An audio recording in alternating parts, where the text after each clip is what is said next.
Okay. Hey, everybody. It is Thursday, and we have another episode of the MSP Initiative brought to you by the Channel Strong Tour 2.0, where we bring back our friends Ken Patterson. Can't miss Big Ken. And today's special guest from the tour, one JayZ, we like to call him, from Channelpro Networks.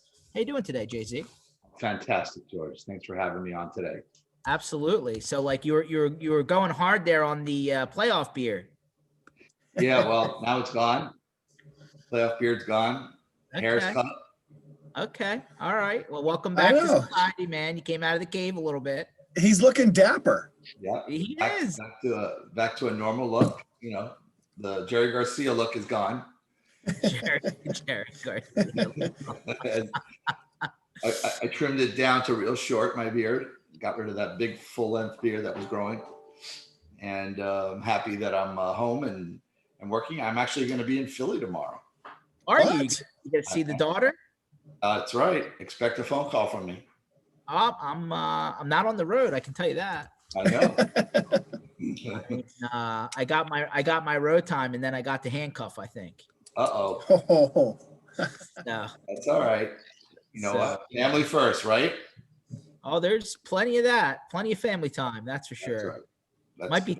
Might be too much, I think. Oh, That's never too much family time. Did you just say that on a recorded session? Okay.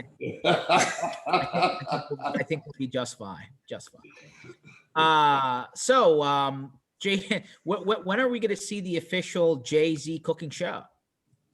I don't know. I mean, we did the live portion of it at the last Channelpro event in was it November? The first week of November, we did Cooking with JayZ. If you got a chance to watch it, I missed it. There was an episode. It was prior to the Channelpro SMB forum, virtual, and we have another show December 2nd. But I'm not going to be doing any cooking that day. I didn't plan on it. That wasn't added. We didn't want to add any more time to the day because it's getting a little long, and we try to keep it as short as possible. But there's so much content that it's going to be hard to add me to it. So I'll pop in. And do I'm just thinking about, like, we're just going to set up a separate YouTube channel. Yeah, we could do that. You know what? I love to cook. Last night, you can pretty much catch him cooking anywhere. I mean, play poker with him on Thursdays. He's cooking. It doesn't matter. The cooking's always happening in the background. Like, we need to, like, make it one of those, like, actual shows, right? With the bam, right. And, the whole thing, right? So I bought an emerald fryer a few weeks ago, and I started using it, and it is awesome, by the way. It's easy to cook with. I just pop in. I literally spice up some fish, some salmon. I toss it in there, and bam, it's done. Just like Emerald says, 18 minutes, and it's done. A nice big piece of fish, juicy. We had it last night for dinner. I also did some seared tuna on the side, just as an addition, just in case people wanted something other than salmon. I'm gonna send you, like, a chef's hat. Would you wear it? Chef's hat, that'll be funny. That's something we didn't think of. We probably should have brought a fryer or a grill with us on the trip, and Joel could have made some stuff for us. And there's always next time. That brings us right into the first topic, right? Because we had so much damn food on this trip. I can't stop talking about it. It was so good. Obviously at every stop we had food trucks, but we ate some pretty good food at night. JayZ, do you recall you actually took us to a few venues. Was there a favorite thing? Favorite location, venue choice? Yeah, absolutely. You know what? That Harry's Buffalo in what was that, Cleveland, was a little dive with nobody in it except for us and that one guy sitting at the bar, and it had amazing food. I mean, the food was really delicious. It was very good. And I actually I did a Yelp comment about it, and the owner responded back to me, thanking me for the really nice review. Wow. And for coming by and being there, even though the whole neighborhood was dead. I mean, there was nobody there except for us, but the food wasn't bad, and it was quick and it was good.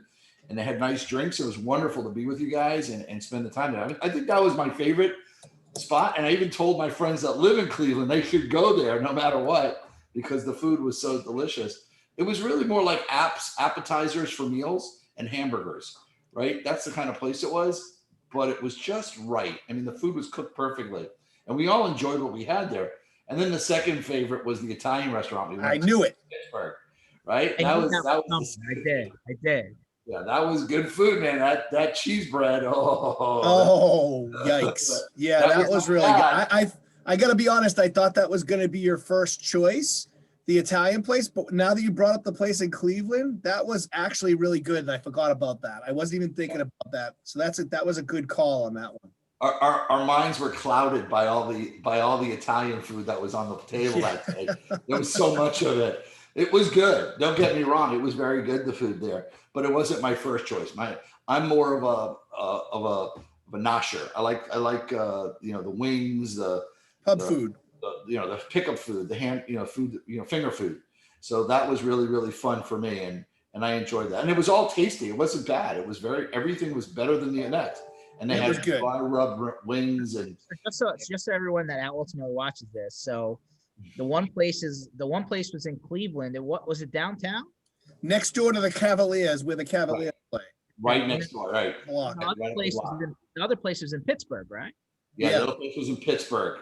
I can't remember what town it was, but it was a little Italian restaurant, the Blois, referred by a friend of a friend of a friend that recommended it.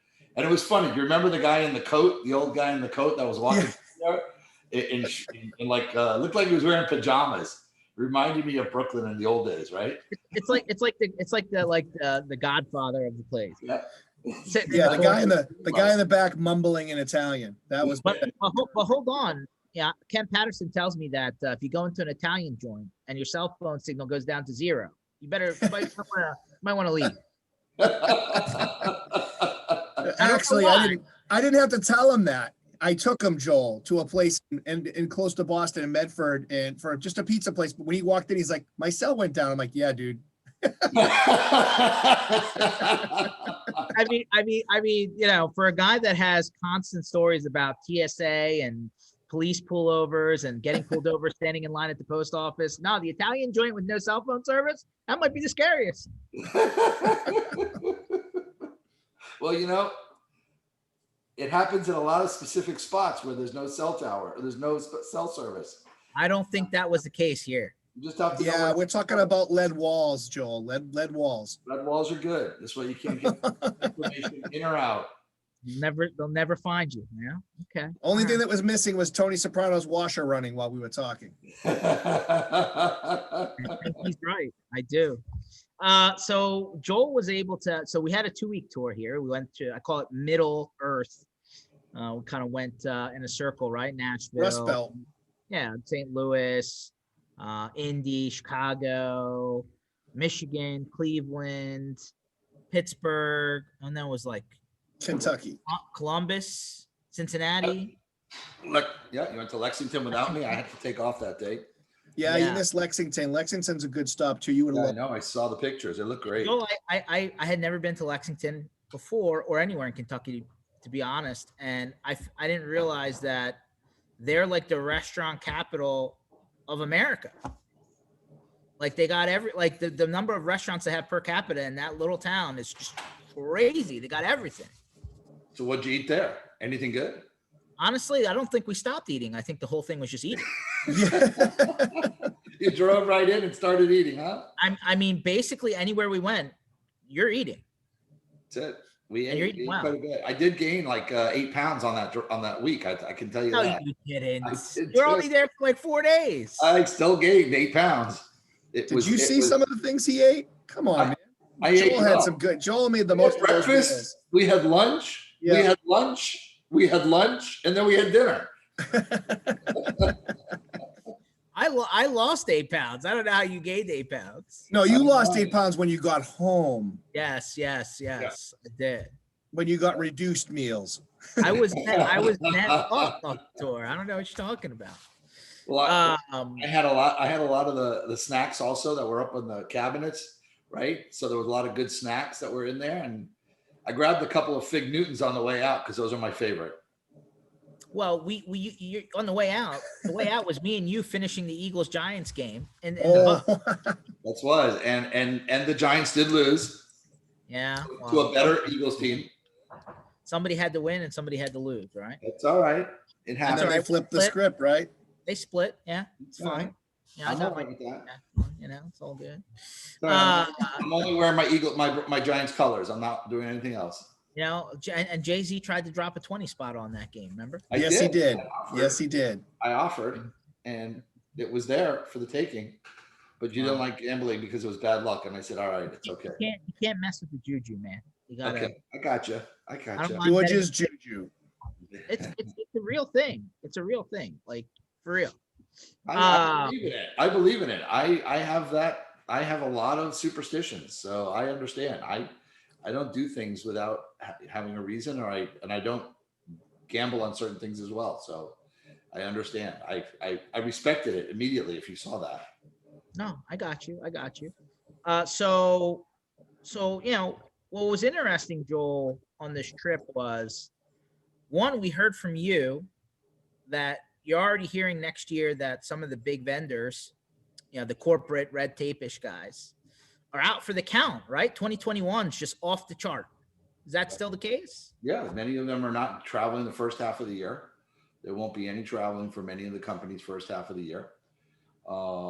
And others are, and that's why we're doing our events in a program that gives vendors the opportunity to do either live or hybrid, virtual or hybrid for our shows in 2021. And we skipped January, try to give everybody a little breathing room, and pushed everything February on, where basically the first week of every month, except for November, we'll have a show from Channelpro, a one-day event.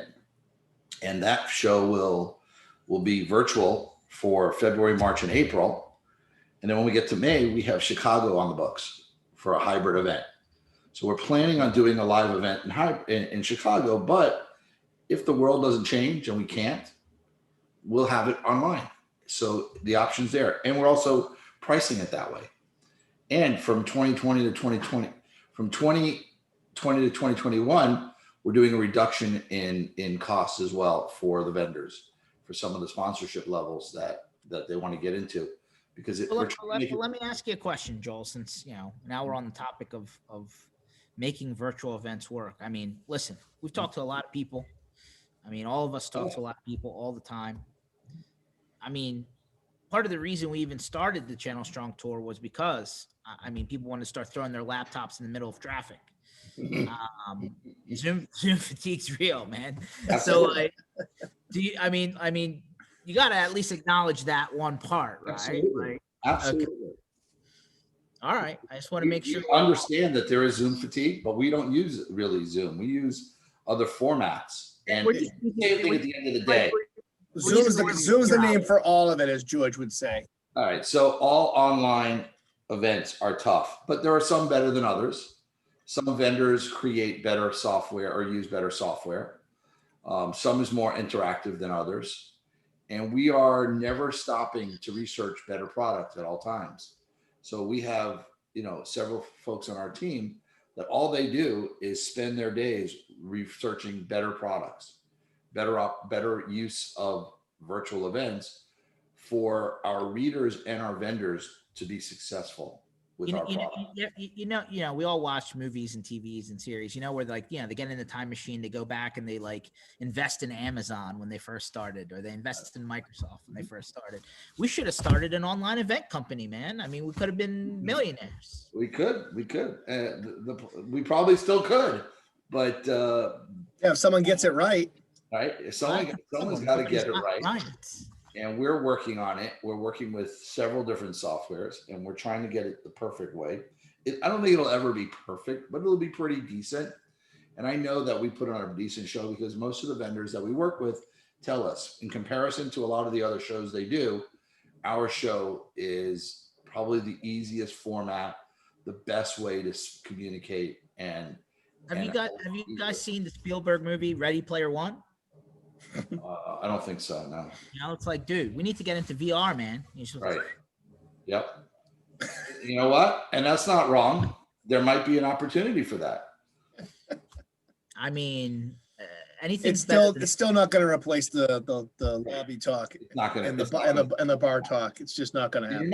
You're not going to get lobby talk. You're not going to get bar talk. You're not going to get, hanging out with the folks in the halls. You're not going to get that. We try. We even set up a section on our event and nobody goes there. So I go there continuously to see if there's anybody there, to see if anyone will show up in it, but no one goes into it. There's a networking section on our event that people have the opportunity to go into, and they just don't. The biggest reason for it is, this is great. We get to do this. We get to see each other and talk. But in the middle of this, while we're in a group, like if there's more than 3 of us, say, right, there's 6 or 7 of us, in the middle of this, I can't say, hey, George, let's have a conversation real quick and then go have a side conversation, come back to the main conversation. Cause that's what happens. Someone will bring something up and you'll go, oh, hey, hold on a second. Hey, JayZ, can I just talk to you for a second and then go over to the side and have that conversation, then bounce back to the regular conversation. All those little side things don't happen. And I think there's just no way to replicate that, even though people say, oh, you have a side chat room but anybody can pop in and out. It's just it's a different vibe. And I think that's what one of the biggest things is, right? And you still that was actually one of the really big benefits of being able to have the one-on-one. That's really the biggest point of what we did, right? To be able to have those one-on-one conversations, right. It kind of grew, and everybody knows how that kind of in-person, like kind of group-to-group thing works. But I mean, JayZ, now that we're on that topic, I mean, you interviewed a ton of people, you talked to a ton of people on the tour. What was your biggest takeaway, right? Did you have any one story from anybody that you talked to really come out and you said, oh, that's interesting? There was a gentleman in the last city the gentleman in Columbus, Chad, I think. Was his name, right? He drove that Corvette, that's right. He was pretty interesting. They're saying, they're hiring. They've been hiring. They had to hire folks. Business has been good. Communication has been, it's been tough, of course, but business is doing well. And that was a pretty good conversation we had about what MSPs are actually doing and how they're growing their business in today's market, and what they suggest other partners should be doing. Building their MSP business, their cloud business. Those are things that they should be doing. And that's the stuff we talked about. That was a good conversation that we had on the road while we were there. Again, that was face-to-face. That was an interview. I do those online as well. It just happened to be we were face-to-face with that gentleman. It worked out. It was socially distanced and outside with it, yes, but face-to-face. Yeah, absolutely. Yes, outside was a big part. The other thing that I noticed was that you needed to brush up on your cornhole skills, Jethro. I didn't do so bad, actually. I wasn't that bad. I think Ken and I didn't do so bad. I think in the end we ended up winning more games than the other group of ladies that we played against. Right, Ken? Should we bring her in and have her defend herself? That would be that we might have to have a whole separate show of her coming at Joel after comment. Okay. We did have a lot of fun, though. I will say that no matter what, it was a lot of fun playing cornhole. That I can say. I would say maybe Ken was carrying you a little bit, and Beth and Sade were kind of coming through. I'm not so sure about that. I think I held my own there. All right. Okay. Well, for anybody who's interested, apparently Ken Patterson runs a cornhole school, and you can go and learn.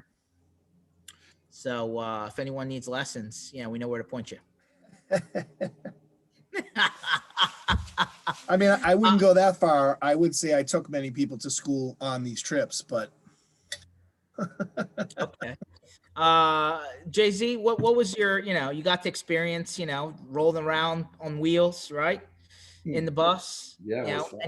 What'd you think of that travel style? I know you're a big plane guy. No, I really enjoyed it, and I've been trying to get that to happen for years. I've been pushing that, internally to get a bus and run around the country with the Channelpro logo on it. But it doesn't make sense.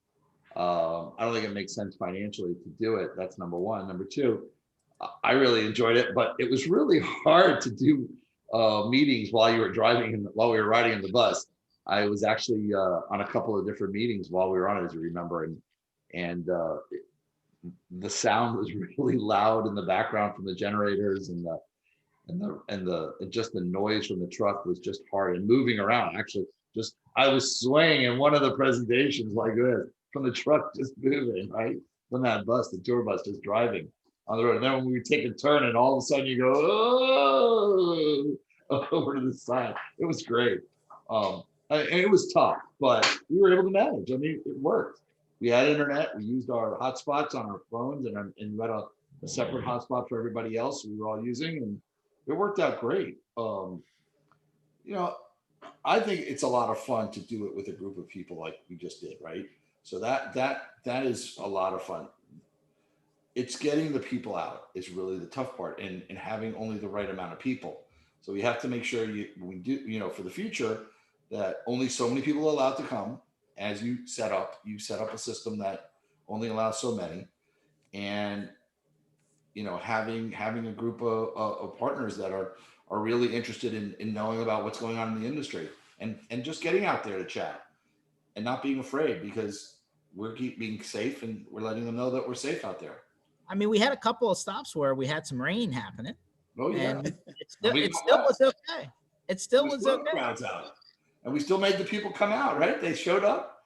I basically three of the 5 cities had rain. Lexington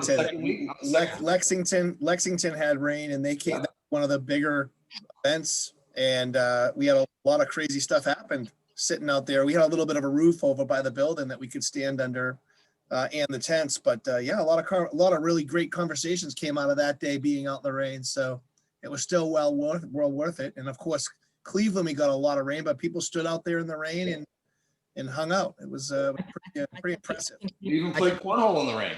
Yeah. there's a different thing you have to, like, the rain is a whole, it's like football, right? Football in the mud is different than a dry field, right? So like it does change things. I just thought it was interesting when Pete was letting everybody drive his race car on the parking lot in the rain. I never drove it. I just didn't want to get the temptation of wanting to get back in a car that's fast. Why, Joel? You got a lot of speeding tickets? No, I don't have a lot of speeding tickets, but I do like to drive fast. I didn't drive it either. I drove it. It was great. And you know my answer to the speeding tickets question. I mean, listen, you have a whole different level of getting, of interaction on the road, Patterson. Let's be fair. Thank you. Like the people that you interact with and the people that I interact with tend to not be the same. Also, you get the different responses from different people. Okay. The way you ask questions. Wow, this is true. Anyway, so where are things now, right now, Joel? I mean, what is this year's pretty much, on the wrap, right? We still have, like 5 and a half, 6 weeks left, right? There's 2 holidays in there, 3 holidays in there, Thanksgiving, whatever you celebrate during, that Christmassy time, and then New Year's, right? So like, there's not a lot of time left in 2020, but like, what do you see from where you sit, from all the people you talk to? What does 2021 look like for you? 2021 is pretty busy starting off. It looks like we're going to be stuck home for the first half of the year. For now, I'm hoping that second half opens up, that we'll start to be able to travel again. That is a personal opinion. We're hoping to start an event in May, but a live event in May in Chicago, but that is, up in the air. We don't know. May and June, we're looking to have them, but we don't know if we can have them. We're trying. The industry is trying to put events on. We're all doing virtual events to try to substitute for live events, to keep the content, fresh, to making sure that we have, interviews and conversations with every single vendor out there, and getting the news out, making sure that just because you don't have an event to do a press release at doesn't mean you shouldn't be sending out press releases. And those are really important. And then, for 2021, I see a stronger year than 2020 because people will have more confidence in how virtual works and how things will work. And I think they're going to be pretty good. I think it's going to be pretty strong. I think that there's a lot of stress on CFOs right now because budgeting for the year is going to be a tough one. And I feel that anybody who's trying to put their budgets together, they have to reevaluate. And they also have to think about how they can make it easier for not just the other vendors, but also the partners.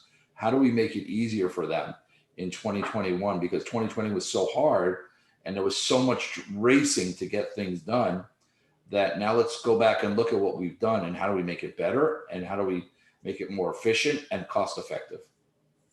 No, that's a good point. I mean, Ken, you've worked with your team to start. I think you're not have started. You're in the middle of budgeting for next year. I gotta think that that's like JayZ says here. It's not. There's a lot of guessing, right? Like, how do you figure out what's the high and the low? I guess. Yeah, it's a balancing act. Just like JayZ said, it's a lot of you're going to be guessing. Nobody knows what's. I mean, yeah. I guess there's never been a way where you can tell what the future holds, but it's a hell of a lot crazier now than it's ever been, right? You have no idea from day to day what's going to happen, and now try to think about what next year brings. It's a lot of work. I think from a standpoint of Channelpro's efforts, what JayZ was explaining to us is a smart move, right? Set it up so that it's worst case, it's virtual, but have the option to be in person. Because you have to pivot. And I think that's where we're all going towards, right? Trying to figure out what it's going to look like, plan for the worst and hope for the best, I guess is the best way to put it. That's how our CEO at PAX 8 has thought about this from the very beginning, just COVID in general. And it's the best way to go, right? You have to make sure you're planning for the worst and hoping for the best. So it's just a matter of pivoting, right? There's not going to be any silver bullet. There's no magic words that anybody can say. I think Joel put it best. It's just all about, okay, what could happen and what can we do to pivot if it goes the right way or if it goes the wrong way, right? I just think that I think there's also going to be hopefully a lot more understanding for the fact that you're just not going to be able to hit it on the head. I don't think anybody is. And I think we're all going to have to be understanding of each other, right? The MSPs are going to have to be understanding of the vendors. The vendors are going to have to be understanding of the MSPs. Expectations can be set, but there should be the caveat that, COVID-19 could change anything at any one point in time. And it's not just COVID-19, right? It's the politics around it. It's the world. It's everything that's going on. No matter what side you're on, it's still it's something that's going to change how things are going to look next year. So, well, I mean, this is a hypothetical. I'm curious to see what your feeling is. I mean, we have heard of people still trying to pull off the indoor events, this year. mm-hmm. Not sure if they went well. I mean, you only hear things, but at the end of the day, is there hey, if you come, then you need to prove that you got a vaccine, or are we still doing the mass, or, how does that work? Right. Assuming it's available and everybody can get it, would it be the position of Channelpro that, hey, we'd want you to have that if you're planning on coming out to the event, or how would you handle that, Joel? Well, the vaccine isn't going to stop, someone from coming out to the show or not. That's not going to make a difference. Just make sure that you have the vaccine if you don't want to get the virus, if that's what needs to happen. I'm not a doctor, so I wouldn't know, but I can tell you that there's going to be precautions set in place. We're going not just to be open like we were for, as in the past, where everyone just shows up and crowds in a room. We're going to have some sort of precaution. We're going to have to work with the hotels and the cities and each one of them and understand what the rules are and work with those rules as well as rules that we feel comfortable with. So probably masks all year. I'm going to probably see masks all year for 2021. I think that it's important to protect anyone and everyone that's in a room with you. Whether it's your friend, your family, or your competitor, it doesn't matter. Everyone should be protected. I guess same question to you, Ken. I mean, I know PAX 8 historically has done a lot of, events, right? Mission briefings and partner trainings and all sorts of stuff. Is there a strategy for the back end of 2021 and from an in-person standpoint, or is it an all virtual thing for you? It's not all virtual yet.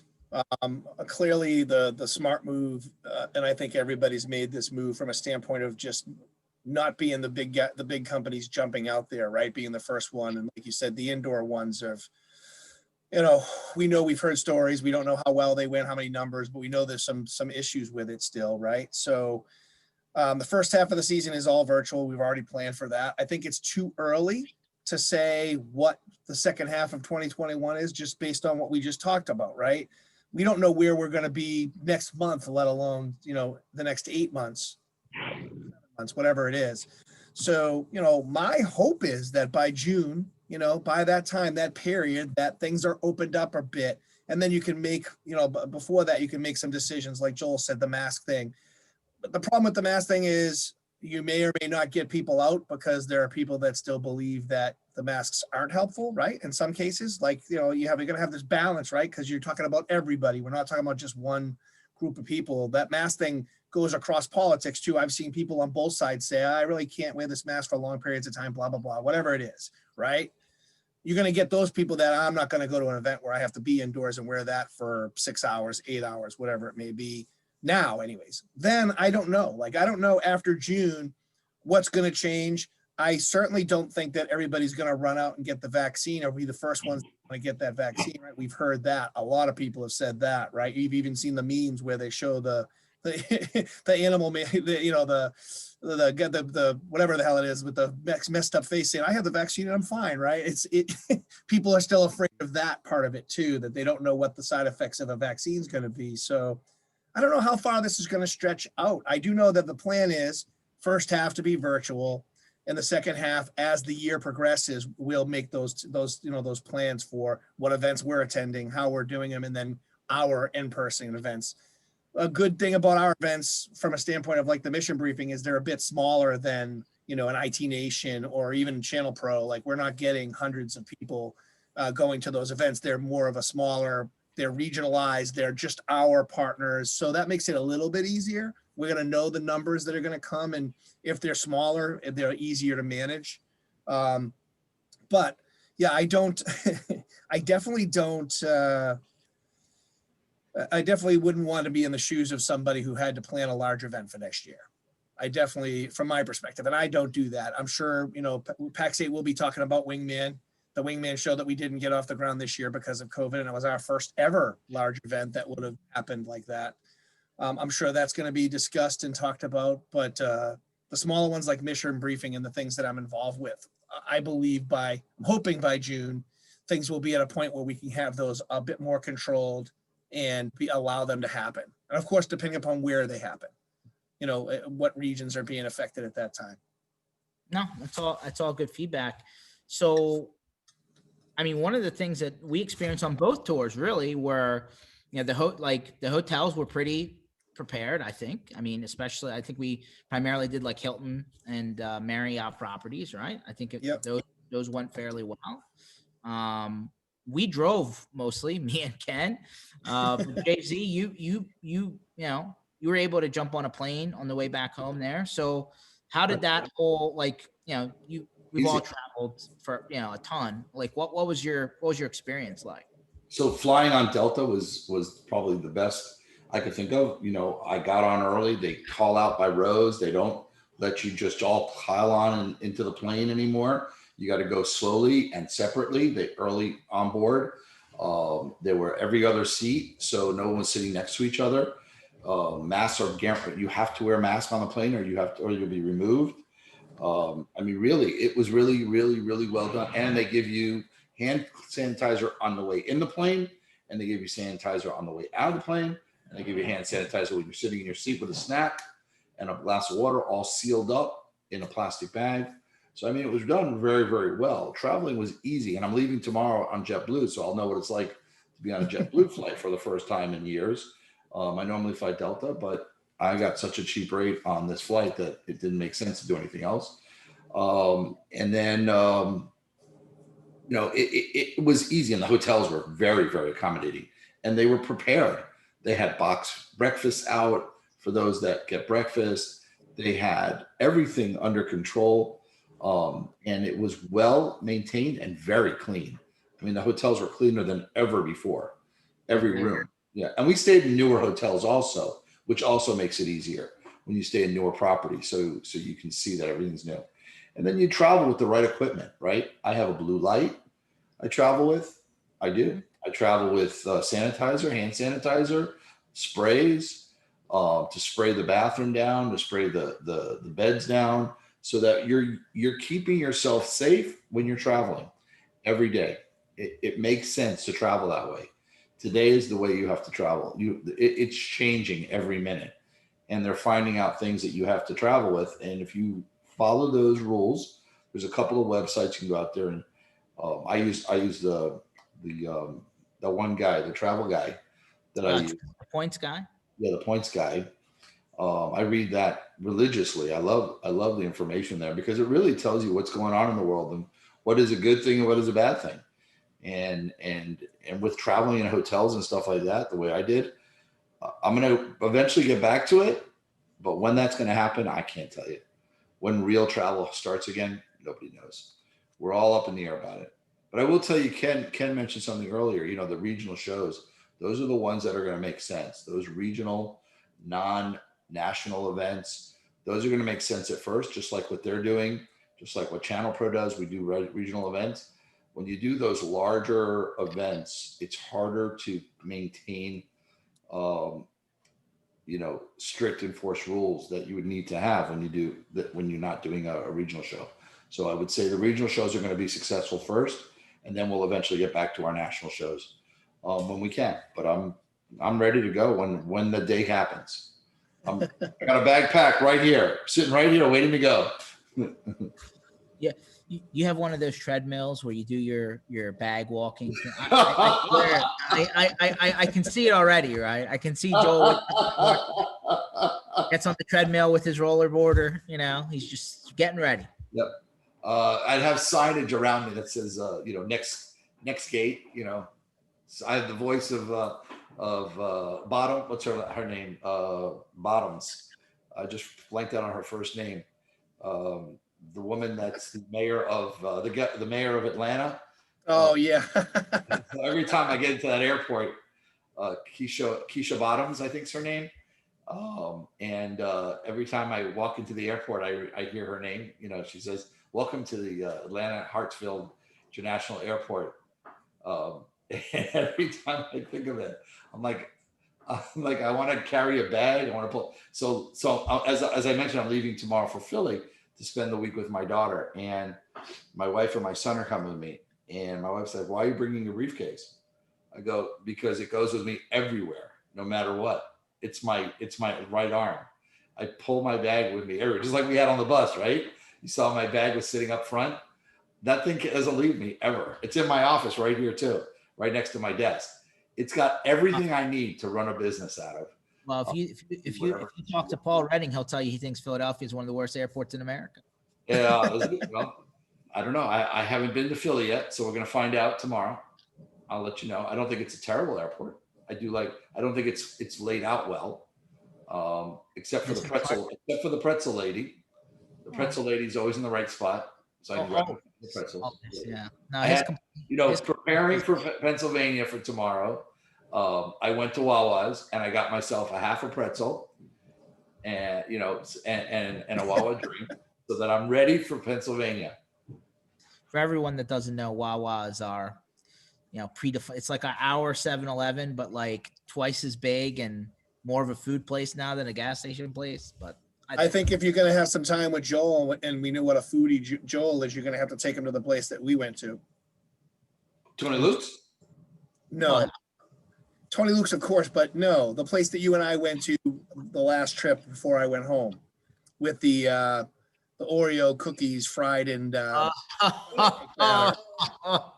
So Joel, when we returned, when we dropped off that U-Haul that we drove back all the way from Lexington to Pennsylvania, I wanted to make sure Ken, had a good meal before he went home, and the local place up by me, and we're having a good time. We got the fajitas going, everything's nice, and of course by this point I was stuffed. I don't know why, because I like to eat like the rest of them. And Patterson's like, "Oh, we need dessert." I said, "Okay, let's get dessert." And there's fried Oreo in funnel cake batter. Where was that? I'll have to send you the place. You'll have to take it. And then the chocolate drizzle on top. Oh, nice. I've had them. They're good, but they're not on my. Wait! You had them in funnel cake batter? I've had them in funnel cake batter. Wow! All right. Yeah, I have. That was my first. Tremendous. They have them here at the fair all the time, and they're just tremendous. They're just so bad for us. And the spot is perfect for you, Joel. It's a pub place there's TV screens all over the place, and it has the special booths where you can actually, at the table, you can select which TV volume you want to hear at the table. Okay. But does it have outdoor space? Huh? Oh, Does it have outdoor space? Because I won't even.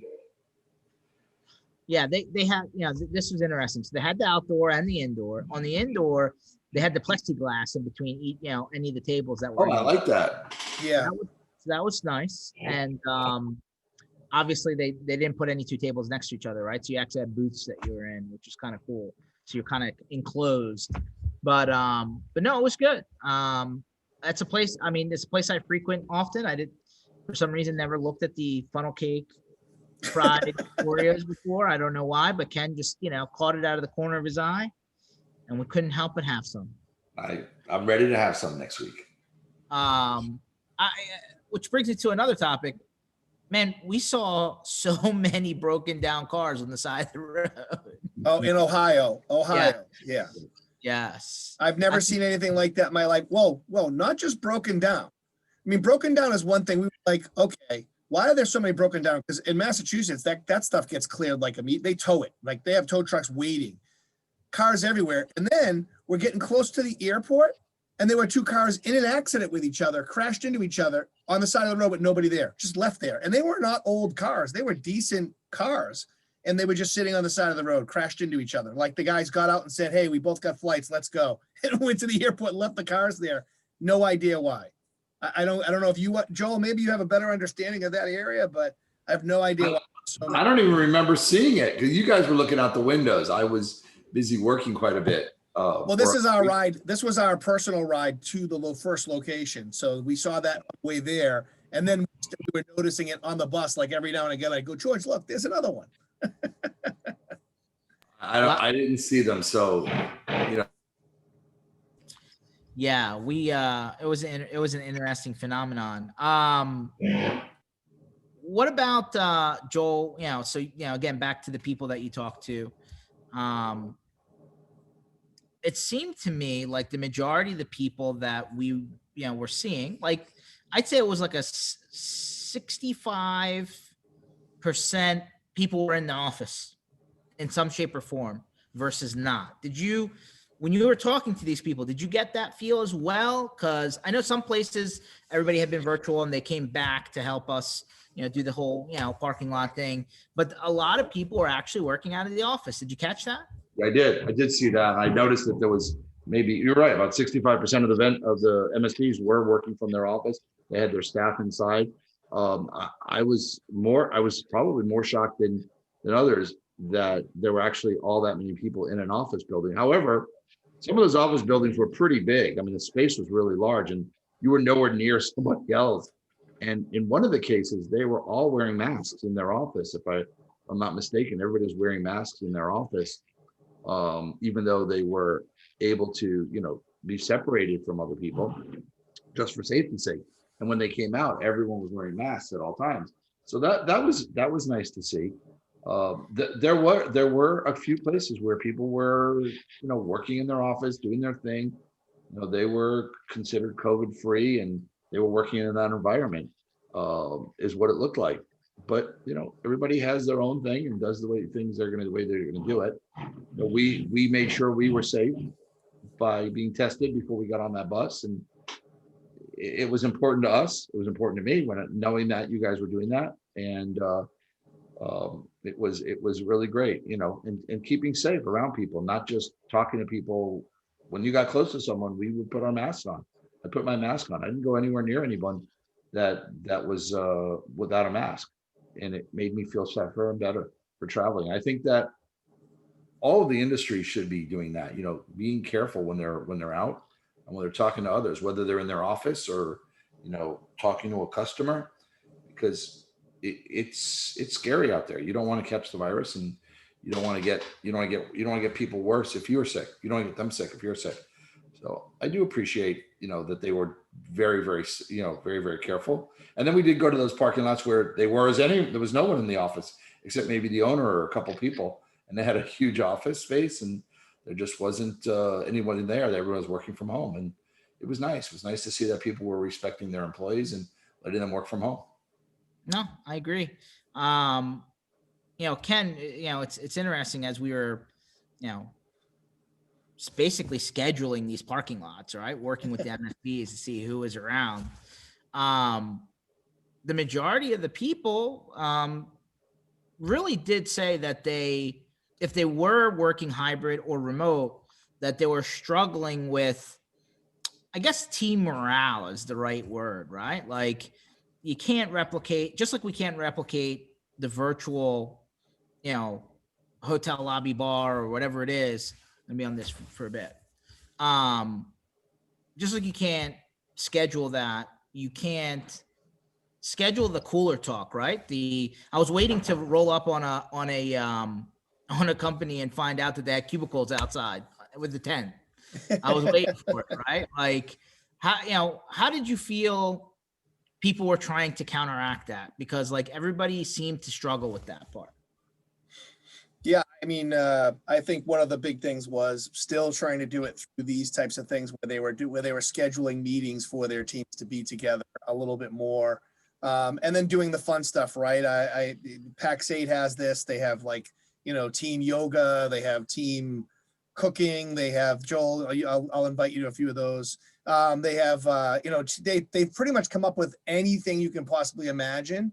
They have people with puppies, they all get on there with their dogs or whatever and have conversations about their dogs, whatever it may be, so that they can have some more of an in-depth conversation.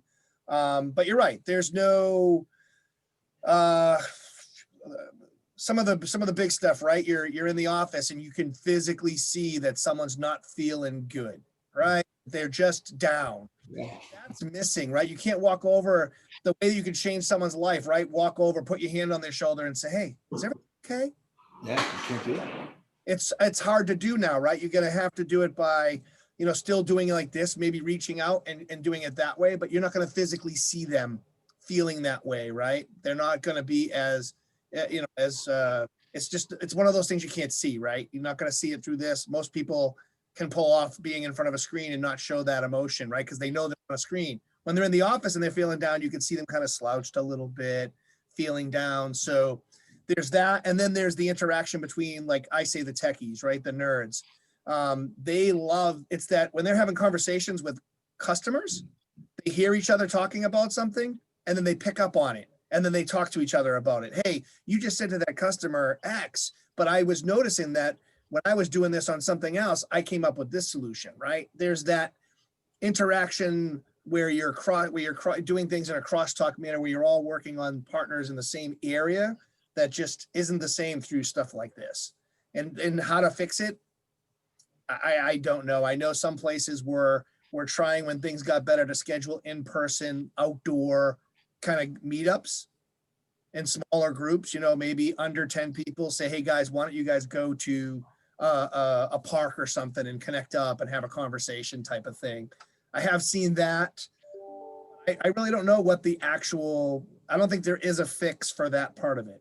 I do believe there are people that this works best for, working from home and being separated in a way, because they're with their home life, and their home life is better now because they're around their pets, their family, whatever it may be.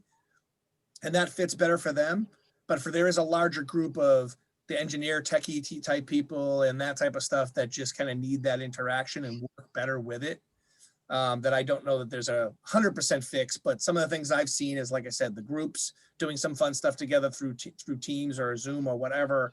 And then also some in-person, outdoor, limited number of people, so they see each other's faces and have conversations with each other.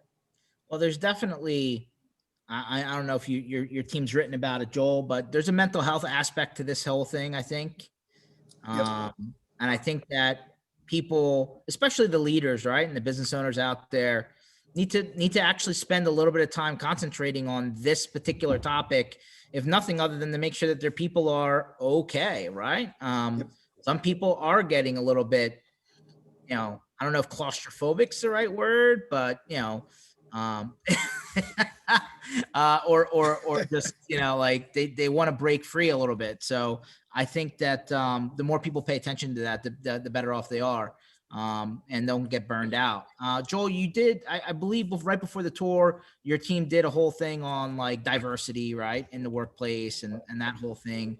Not sure how I think everybody's, I don't care what creed, color, or place you're at, we're all dealing with the same coronavirus situation, right? So I'm not sure how that situation changes anytime soon, right? I mean, have you heard of, Ken can probably talk to this, but I'd love to hear your opinion, Joel, just complete virtual hiring, onboarding, like, getting people into a role and they've never connected with anyone.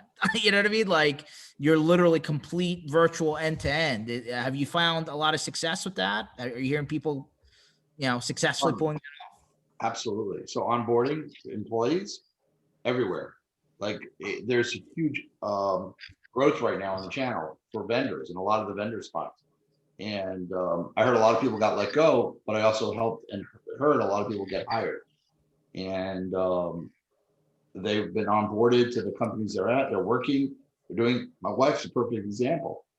Her position was eliminated at a senior living facility. And she used to be in the business that I'm in years and years ago before she started, way back when, but has always wanted to get back into software sales. Well, came an opportunity with a software company that is looking to reach senior living facilities and hospitality. And she was hired, and she now works in the other bedroom. And she's never met anybody in her office except for the CEO. I think when we were out at our first Channel Strong event, we went out to meet with you guys. We went and met with the person out to lunch. She went with masks and had a lunch with this person, and they hired her, and she's been working there ever since, which is really, really great. But she's never met anyone else except through Zoom, through Zoom meetings and stuff like that. And they talk through Slack, and everything is done that way. I know several people that are working now in the industry that have been recently hired onto positions all over. They've never met the team they're working with, and they don't know anybody there except for through Zoom or Teams or whatever they're using. So yeah, it's an interesting way of doing things, but it works, and people are working and they're going to work. It's basically training online. It's the same thing if you were face to face. I mean, I get to see your face, Ken's face, and we talk. Yeah, it's better to see you, shake your hand and give you a hug and stuff like that. But it definitely is working, and people are getting are having it happen right now. And, yeah. First of all, Joel, tell your wife I said congratulations. That's awesome. Yeah. Such a sweet woman. She deserves it. So let me start with that. Just tell her I said congratulations. I will. You're right. And you are 100% correct. It is working. I mean, it's different for sure. And you're right, Joel. PAX 8 does this thing where they announce new members of the team through Teams, and they have this whole, hey, celebrate the new hires and say hello, and puts them all out there. And then in our all hands, they introduce them, and they actually have them all make a video, and they do this introduction where they say a weird or interesting fact about themselves and post it onto a video. And we do this long, it's really cool. Not the same, you're right, as in person, but it's really cool. But PAX 8 is, I want to say it was 170 hires since this COVID thing hit. Really? Wow. Yes. And it was supposed to be, they had a goal of like 250 before this to get to what point A to point B, and then COVID hit, but 170, like pretty damn close. And still going, right? And it's amazing because I'll see these alerts pop up. Welcome our new employees. And I'm like, holy crap.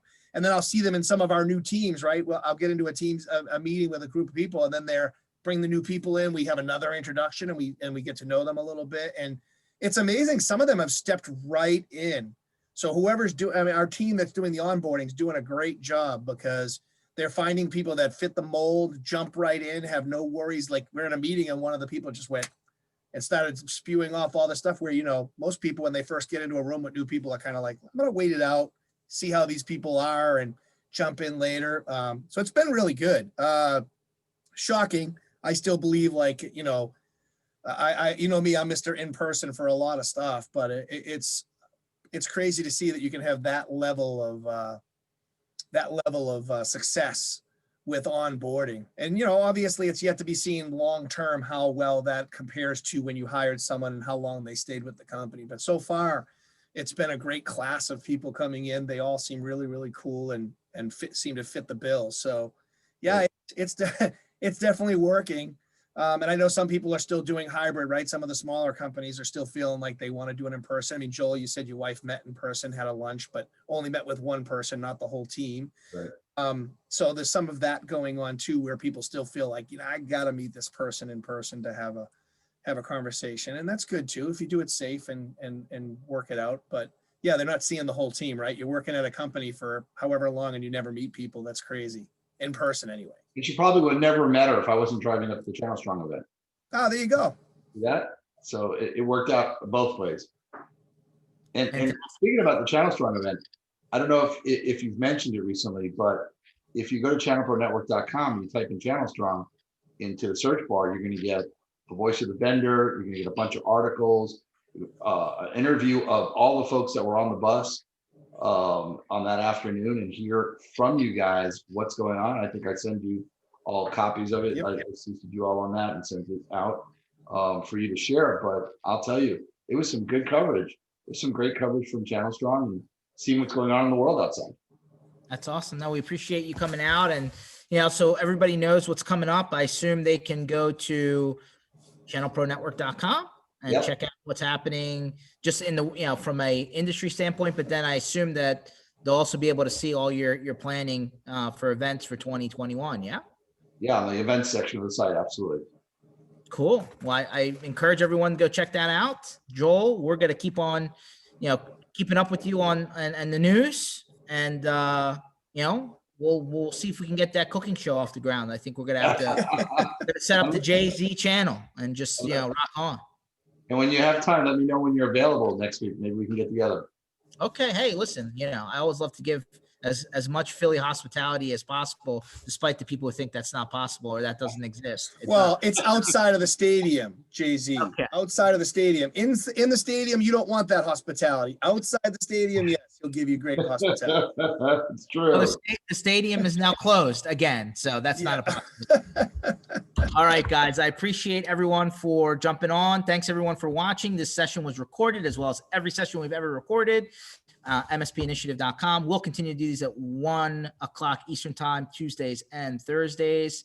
And then stay tuned. We might be bringing people back and continuing the channel strong efforts going into next year. See how it all works out. Thanks, everyone. Thanks, George. Thanks, guys. Bye, Jay.